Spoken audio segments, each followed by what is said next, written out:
सकाळचे ना 10 वाजलेत आणि मी नीट करायला घेतले दळप.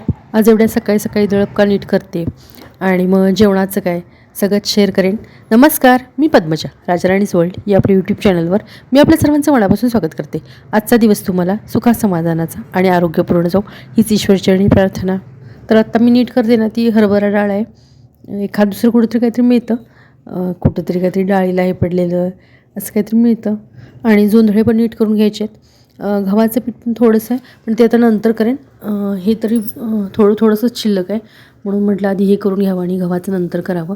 कारण सगळं आत्ताच सकाळी घेतलं की मग बाकीच्या कामांना वेळ लागेल. आता तोपर्यंत या पिशवीत भरलं आहे, पण या पिशवीत काय देऊन चालणार नाही दळपाला, कारण पीठ जास्त पडतं ना, त्यामुळे दुसऱ्या ह्याच्यात देईन.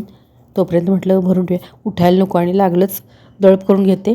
जोंधळ्याचं जे दळप आहे ना ते पण करून घेते. आणि आज आता आहे सोमवार, त्यामुळे गिरणी सगळ्या बंद असतात.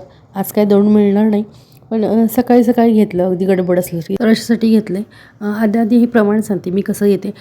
जोंधळे आता 5 किलो असले ना तर अर्धा किलो तांदूळ घालते यामध्ये. काही जण पूर्ण अगदी ज्वारी पण दळून आणतात, काही जण तांदूळ मिक्स करतात, काही निम्म्यास निम्म घालतात. हे प्रमाण प्रत्येकाचं वेगळं असतं ठरलेलं. तर आज जेवण वगैरे काही नाही आहे.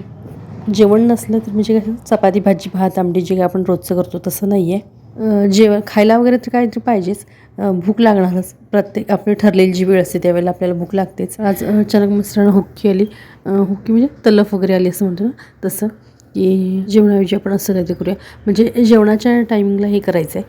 तर ते सगळं दळप वगैरे ना करून घेतलं आणि आज काय दळून मिळणारच नाही आहे, त्यामुळे हे म्हटलं करून घेऊया. तर जेवणाला 6 पर्याय. तेल घातलेलं आहे, बऱ्यापैकी तेल घातलेलं दिसत असेल भांड्यामध्ये, आणि जिरे मोहरी घातले. आणि कांदा जो आहे ना तो उभा पातळ असा चिरून घेतला आहे. भरपूर प्रमाणात कांदा घेतलेला आहे. फक्त हा ना बारीक असा चिरायचा नाही, तर उभा असा चिरायचा आणि पातळ एकदम असा चिरायचा. कांदा आता व्यवस्थित असा तेलामध्ये परतून घेते. आणि भरपूर प्रमाणात कांदा असल्यामुळे जरासा वेळ लागतो. इतर वेळेला कसं आपण प्रमाण पण थोडंसं असेल तर थोडंसं कांदा तर भाजीला आमटीला चटकन तो भाजला जातो, पण आता कांदा जास्त असल्यामुळे व्यवस्थित परतून घेते. आणि कांदा व्यवस्थित भाजल्यावर आलं लसूण जी पेस्ट आहे ना ती त्यामध्ये आता परतून घेणार आहे. आणि याला ना वेळ लागत नाही, कांदा चिरण्यात जो काही वेळ लागेल तो. जर फूड प्रोसेसर असेल ना तर काय 2 मिनटात काम होतं. आणि जे काय आपण इतर म्हणजे मसाला काय बाकीचा नाहीच आहे, घरातला असेल मसाला तो. आता हे टोमॅटोची मी पेस्ट करून घेतली येते. तर हे असं करायचं असल्यामुळेच ना म्हटलं दळप आधी करून घेऊया नीट, कारण हे पण तसंच वेळाने लागणार होतं. म्हटलं त्याच्या आधी दळप करून घेऊया आणि मग नंतर म्हटलं केलं तरी चालतं, कारण करून ठेवलं असतं तरी काय जेवणाच्या वेळेलाच खायचं आहे. मग म्हटलं करून काय तसं राहिलं असं. आता बाकीचे मसाले म्हणजे काय थोडीशी साखर घातली इथे, कारण चवीला मग छान होतं. आणि आपली कोल्हापुरी कांदा लसूण चटणी जी असते ना ती चटणी घातली. कांदा आलं लसूण आणि आपण टोमॅटो पेस्ट ती अगदी व्यवस्थित परतून घेतल्यावर ना मगच हे मसाले घालायचे. त्यानंतर मी गरम मसाला पूड घातली आणि हळद.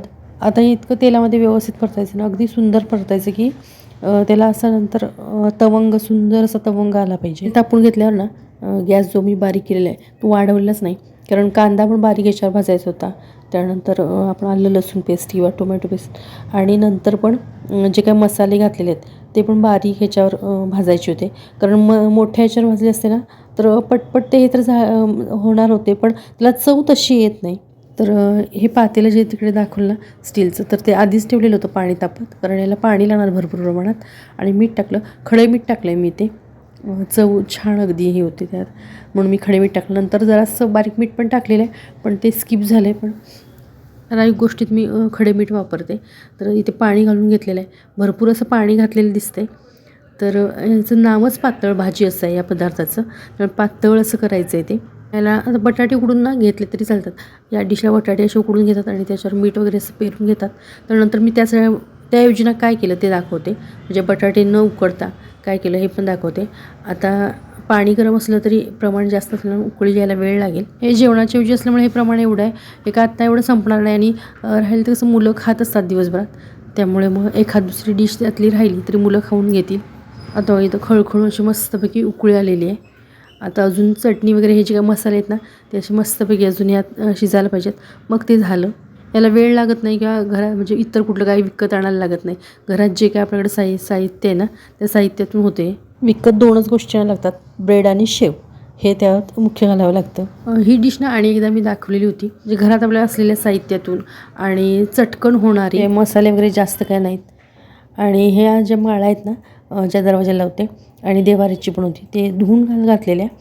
तर त्या वाळलेल्या नव्हत्या, तर आज वाळलेल्या म्हणून म्हटलं प्रणवला लावून घेते. तर ते उकळीपर्यंत म्हटलं ते सगळं लावून घ्यावं. ही देवाऱ्याची पण अशी बघा. आणि त्यानंतर कपडे वगैरे वाळत घातले. तर हे थोड्या वेळाने ना असं बंद केल्यावर बघा असं तो कट असा वर आलेला आहे. मग अशी उकळताना दाखवला, पण थोडं बंद केलं ना कट असतो ना तो त्यानंतरच येतो. तर असा कट बघा मस्तपैकी आलेला आहे. ही रेसिपी करताना ना जास्त भांडी पण पडत नाही. इतर वेळेला आपण करताना बघा भरपूर एकतर ताटं पडतील किंवा मिक्सरची भांडी लागतील. तर असं काय नाही, ह्याला जास्त काही भांडी लागत नाही. तर मी म्हटलं ना बटाटा शिजवलं नाही, तर त्याऐवजी काय केलं, ह्यावेळेला बटाटे वडे आणायचे होते. त्यामुळे मी बटाटा शिजवलं नाही. डिशमध्ये गरमागरम अशी आमटी वाढून घ्यायची, त्यावर शेव घ्यायची, कांदा आपला हवा असेल तर घ्यायचा, कांदा भरपूर आहेच त्यात, लिंबू पिळायचं मस्तपैकी आणि ब्रेड.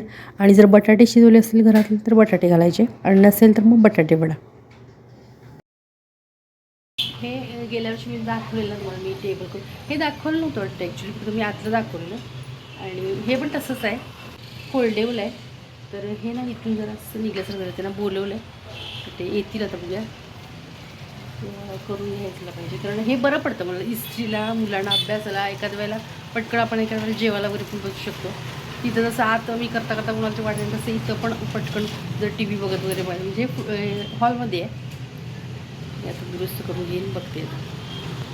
तर आज कामामध्ये दळप झालं तेव्हा धुवून ते लावल्या त्या, आणि बाकीची बारीक सारीक असतात त्याच्यावर करत असतो. तर आज पातळ भाजी करायची, त्यामुळेच झालं, बाकीचं काही नव्हतं करायचं. तर आणि ना खूप सुंदर लागते वातावरण. आणि जेव्हा वेळ कमी असतो आणि पटकन आपल्याला काहीतरी करायचं असेल तेव्हा ब्रेड एक आणला आणि त्याच्यावर खाली चालतात. आता वडे आम्ही आणले, म्हणजे कसं वडे त्यातून खाली छान असतात. वडे नसले, ब्रेड आणि ती पातळ भाजी आणि ते घरातलंच साहित्य, पटकन जेव्हा आपल्याला करायचं असतं ना तेव्हा ही चांगली आहे. तर ही कोल्हापूरची ना फेमस डिश आहे. बरेच कलाकार, पूर्वी ना बरेच कलाकार वगैरे तिथे जाऊन खायचे. तर आता आम्ही घरीच करतो. ते खाल्ल्यावर नाही तर म्हणजे लक्षात आलं की काय काय कसं असेल. एक वेळेला म्हणजे लक्षात आलं नाही, पहिल्या वेळेला गेल्यावर पातळ अशी झाली, पण दुसऱ्या वेळेला काय केली ना या जमलेलं आपल्या लक्षात येतं की काय असेल, काय कमी पडलं असेल, नंतर लक्षात येतं. तर त्याप्रमाणे केली आणि छान होते. तर आता गरम गरम आम्ही खाऊन येतो सगळे. चला, आजचा व्हिडिओ आवडल्यास नक्की लाईक, शेअर आणि यूट्यूब चॅनलला तुम्ही सबस्क्राईब करून असल्यास प्लीज सबस्क्राईब करा. किंवा हा व्हिडिओ तुम्ही नवीनच पाहत असल्यास प्लीज सबस्क्राईब करा. पुन्हा भेटू अशाच एका नवीन व्हिडिओसोबत. तोपर्यंत नमस्कार.